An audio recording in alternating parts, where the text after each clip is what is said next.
Tauhid Metafisik Channel, spiritualis yang memiliki ilmu kebatinan tingkat tinggi, yang merupakan spesialis, pakar, dan master yang membahas tentang ilmu vibrasi antara diri Tuhan dan alam semesta, membahas tentang ilmu metafisika modern, ilmu kebatinan, dan mengupas tuntas rahasia tentang ilmu mustika, pusaka, dan benda bertuah. Update video terbaru dan bantu kembangkan channel ini dengan mengklik lambang merah subscribe dan lonceng notifikasi gratis. Tidak ada ruginya untuk mengklik lambang merah subscribe, gratis, dan gratis. Selamat menikmati.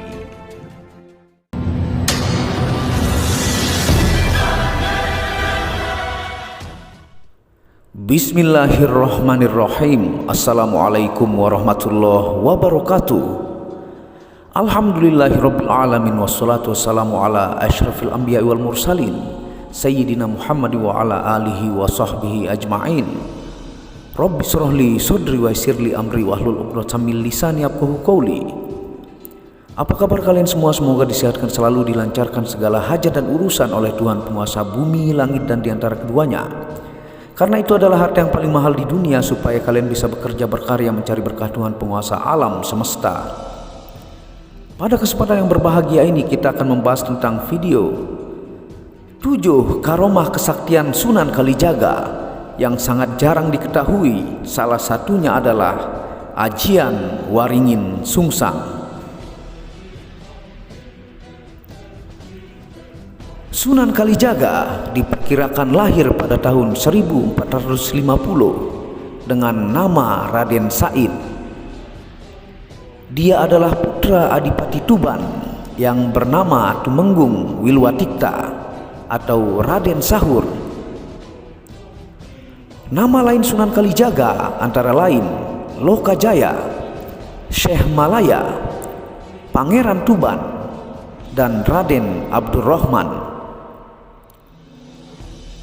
Berdasarkan satu versi masyarakat Cirebon, nama Kalijaga berasal dari desa Kalijaga di Cirebon.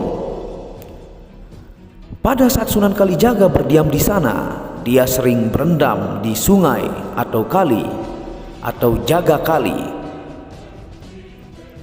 Silsilah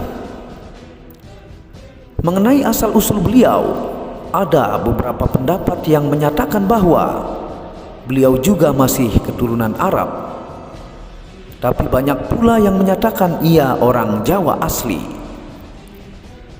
Van den Berg menyatakan bahwa Sunan Kalijaga adalah keturunan Arab yang silsilahnya sampai kepada Rasulullah SAW. Sementara itu, menurut Babat Tuban menyatakan bahwa Arya Teja alias Abdurrahman berhasil mengislamkan Adipati Tuban, Arya Dikara, dan mengawini putrinya. Dari perkawinan ini ia memiliki putra bernama Arya Wilatikta.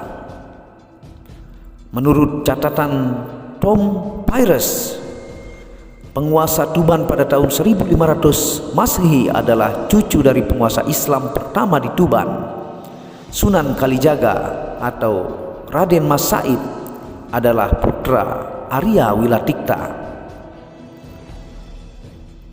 Sejarawan lain seperti De Graaf membenarkan bahwa Arya Teja I atau Abdurrahman memiliki silsilah dengan Ibnu Abbas paman Muhammad. Sunan Kalijaga mempunyai 3 anak, salah satunya adalah Umar Said atau Sunan Muria. Pernikahan. Dalam satu riwayat, Sunan Kalijaga disebutkan menikah dengan Dewi Saroh binti Maulana Ishaq dan memiliki 3 putra, yaitu Raden Umar Said atau Sunan Muria, Dewi Rakayu, dan Dewi Sofiah. Putra Adipati Tuban yaitu Tumenggung Wilatikta. Tumenggung Wilatikta seringkali disebut Raden Sahur. Walau dia termasuk keturunan Ranggalawe yang beragama Hindu, tapi Raden Sahur sendiri sudah masuk agama Islam. Dari banyak kisah, Sunan Kalijaga memiliki karomah-karomah yang luar biasa yang masyarakat mengenalnya dengan kesaktian. Kesaktian Sunan Kalijaga hingga kini masih menjadi misteri. Tak sedikit yang percaya dan meragukan terkait hal tersebut. Benarkah dia bisa menghilang atau punya banyak ajian? Sunan Kalijaga adalah salah seorang tokoh Wali Songo. Pria yang lahir dengan nama Raden Said itu dikagumi hampir semua masyarakat tanah air. Sosok yang lekat dengan Muslim Pulau Jawa itu berpengaruh besar memasukkan pengaruh Islam ke tradisi Jawa. Berbicara Sunan Kalijaga sangat menarik untuk menyimak sisi lain dari sang legenda yang lahir sekitar 1450 Masehi itu. Konon, anak dari Tumenggung Wilatikta selaku Adipati Tuban 8 tersebut memiliki banyak ilmu. Beberapa kesaktian Sunan Kalijaga adalah bisa menghilang hingga bertapa dalam waktu yang lama. Mitos tersebut lekat dengan para Wali Songo, tak terkecuali nama Sunan Kalijaga yang mewarisi ilmu dari Sunan Bonang. Bahkan kesaktian Sunan Kalijaga dan Syekh Siti Jenar disebut setara. Simak baik-baik secara lengkap. Inilah kesaktian Sunan Kalijaga. Yang pertama, ilmu menghilang. Sunan Kalijaga kabarnya memiliki banyak ilmu atau ajian. Ajian yang konon dimiliki Sunan Kalijaga adalah ajian waringin sungsang. Tak hanya itu, dia juga kabarnya bisa menghilang. Hanya saja hal tersebut masih menjadi misteri hingga kini. Kesaktian atau karomah yang kedua milik Sunan Kalijaga adalah berjalan di atas air.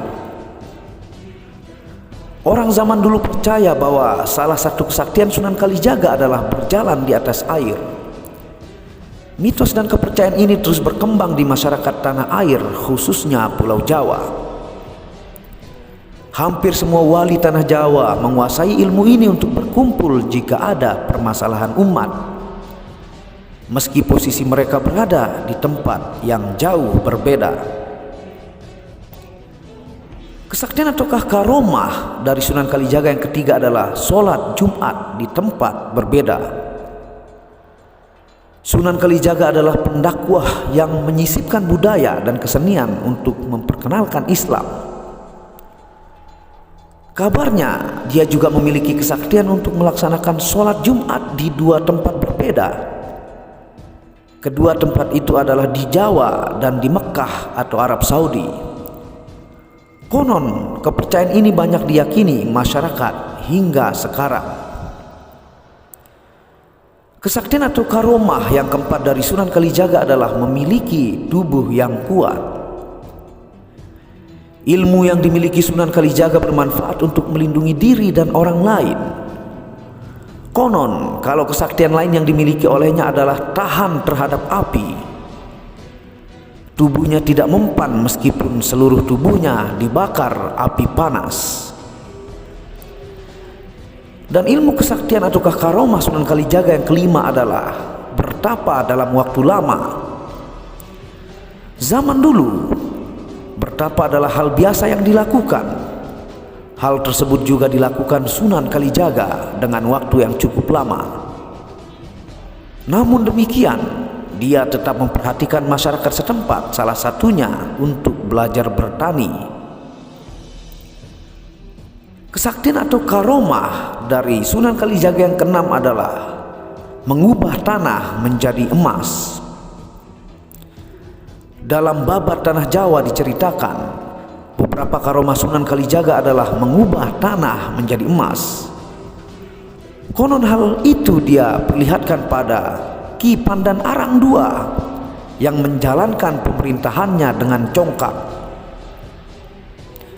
Dan kesaktian atau karomah Sunan Kalijaga yang terakhir yang ketujuh adalah mengubah beras menjadi pasir milik kepala dusun yang jahat dan pelit. Karomah Sunan Kalijaga lainnya adalah mengubah beras menjadi pasir. Hal ini dia buktikan karena merasa sangat sedih dengan rakyat di sebuah dusun yang miskin dan kelaparan. Sementara kepala dusun hidup mewah dari hasil jerih payah warganya. Kepala dusun itu tidak memberikan 1 liter beras pun pada warga yang memintanya. Saking pelitnya, karung-karung yang berisi beras milik kepala dusun jahat ini disebut berisi pasir demi tidak diminta masyarakat yang kelaparan. Mendengar itu, Sunan Kalijaga lantas berdoa dan mengubah beras di dalam karung-karung milik kepala dusun jahat dan pelit itu benar-benar menjadi pasir. Itulah 7 karomah Sunan Kalijaga yang terkenal di Nusantara, khususnya Pulau Jawa.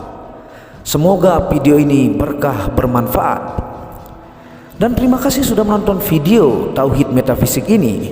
Anda bisa mendukung channel ini untuk mengembangkan dan mengklik lampu merah subscribe gratis dan lonceng notifikasi gratis, tidak ada ruginya. Dan Anda bisa kunjungi channel pertama saya, itu channel Muhammad Hamdan Al-Ghazali yang banyak membahas tentang ilmu kekayaan, ilmu vibrasi, ilmu kebatinan.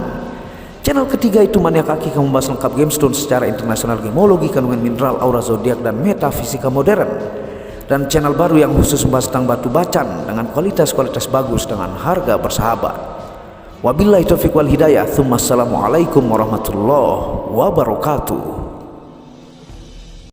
Tauhid Metafisik Produk menjual baju-baju sufi sebagai pengingat kemurnian batin diri dan batin orang lain yang melihatnya, menyebarkan virus-virus cinta ketika memakainya dimanapun berada. Tersedia semua jenis ukuran, baik laki-laki dan perempuan, ukuran panjang dan pendek. Harga promo murah dengan kualitas cotton dan sablon terbaik. Kontak admin WhatsApp 0858 1688 0424. Inilah review baju sufinya. Baju sufi yang pertama, logo Tauhid Metafisik, lambang Tauhid. Yang di belakang yang ada hanya satu.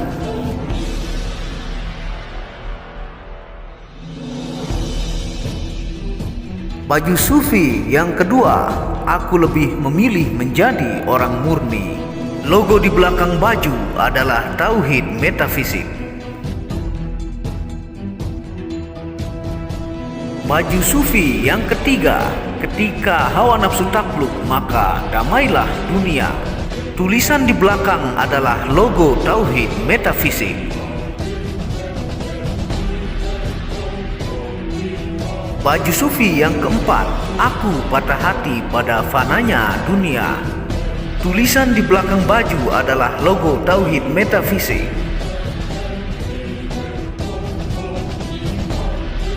Baju sufi yang kelima, suara nuranimu bersih dan murni.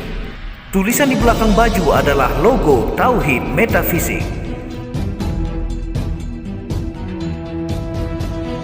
Baju sufi yang keenam, ego diri adalah dinding pembatas antara diri dengan Tuhan. Tulisan di belakang baju adalah logo Tauhid Metafisik. Segera pesan baju-baju sufi, stok terbatas. Terima kasih.